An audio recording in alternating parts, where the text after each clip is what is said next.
आज स्याही से लिख दो आज स्याही से लिख दो तुम अपनी पहचान। हिंदी हो तुम, हिंदी से सीखो करना प्यार।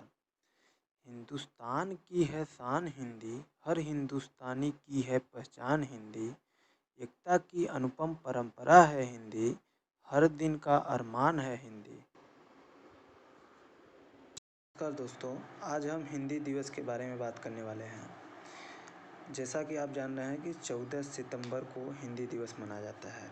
हिंदी दिवस हिंदी भाषा के प्रचार प्रसार और उसके उपयोग के प्रोत्साहन के लिए समर्पित एक दिवस हिंदी दिवस। हिंदी दिवस प्रत्येक वर्ष 14 सितंबर को मनाया जाता है। 14 सितंबर 1949 को संविधान सभा ने एक मत से यह निर्णय लिया गया कि हिंदी ही भारत की राजभाषा होगी। इसी महत्वपूर्ण निर्णय के महत्व को प्रतिपादित करने तथा हिंदी को हर क्षेत्र में प्रसारित करने के लिए राष्ट्रभाषा प्रचार समिति वर्धा के अनुरोध पर वर्ष 1953 से पूरे भारत में 14 सितंबर को प्रतिवर्ष हिंदी दिवस के रूप में मनाया जाता है। एक तथ्य यह भी है कि 14 सितंबर 1949 को हिंदी के पुरोधा व्यवहार राजेंद्र सिन्हा का 50वां जन्मदिन था, जिन्होंने हिंदी को राष्ट्रभाषा बनाने के लिए बहुत लंबा संघर्ष किया। स्वतंत्रता प्राप्ति के बाद हिंदी को राष्ट्रभाषा के रूप में स्थापित करवाने के लिए काका कालेलकर, मैथिली शरण गुप्त, हजारी प्रसाद द्विवेदी, सेठ गोविंद दास आदि साहित्यकारों को लेकर व्यवहार राजेंद्र सिन्हा ने अथक प्रयास किए। आपकी जानकारी के लिए बता दें दोस्तों, वर्ष 1918 में गांधी जी ने हिंदी साहित्य सम्मेलन में हिंदी भाषा को राष्ट्रभाषा बनाने को कहा था। इसे गांधी जी ने जनमानस की भाषा भी कहा था।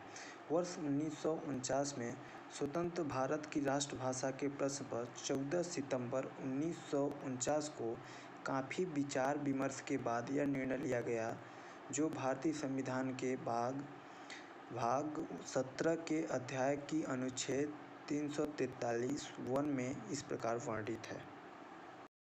संघ की राष्ट्रभाषा हिंदी और लिपि देवनागरी होगी। संघ के राजकीय प्रयोजनों के लिए प्रयोग होने वाले अंकों का रूप अंतर्राष्ट्रीय रूप होगा। यह निर्णय 14 सितंबर को लिया गया। इसी दिन हिंदी के मूर्धन्य साहित्यकार व्यवहार राजेंद्र सिन्हा का 50वां जन्मदिन था। इस कारण हिंदी दिवस के लिए इस दिन को श्रेष्ठ माना गया था। दुनिया में लोगों को बोलने वालों की संख्या के अनुसार अंग्रेजी और चीनी भाषा के बाद हिंदी भाषा दुनिया की तीसरी सबसे बड़ी हिंदी भाषा है, लेकिन उसे अच्छी तरह से समझने, पढ़ने और लिखने वालों में यह संख्या बहुत ही कम है। यह और भी कम होती जा रही है। इसके साथ ही हिंदी भाषा पर अंग्रेजी के शब्दों का भी बहुत अधिक प्रभाव हुआ है और कई शब्द प्रचलन से हट गए हैं और अंग्रेजी के शब्द में उनकी जगह ले ली है, जिससे भविष्य में भाषा के विलुप्त होने की संभावना अधिक बढ़ गई है। इस कारण ऐसे लोग जो हिंदी भाषा का ज्ञान रखते हैं या जानते हैं, उन्हें हिंदी के प्रति अपने कर्तव्य का बोध करवाने के लिए इस दिन को हिंदी दिवस के रूप में मनाया जाता है, जिससे वे सभी अपने कर्तव्य का पालन कर हिंदी भाषा को भविष्य में विलुप्त होने से बचा सकें। लेकिन लोग और सरकार दोनों ही इसके लिए उदासीन दिखती है। हिंदी तो अपने घर में ही दासी के रूप में रहती है। हिंदी को आज तक संयुक्त राष्ट्र संघ की भाषा नहीं बनाया जा सका है।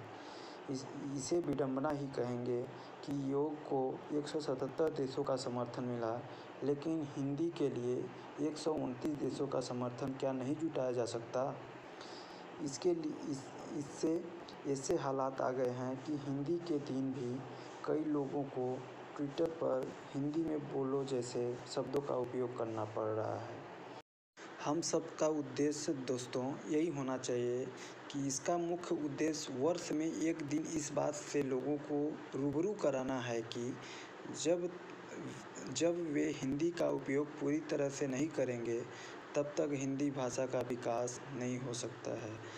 इस एक दिन सभी सरकारी कार्यालयों में अंग्रेजी के स्थान पर हिंदी का उपयोग करें।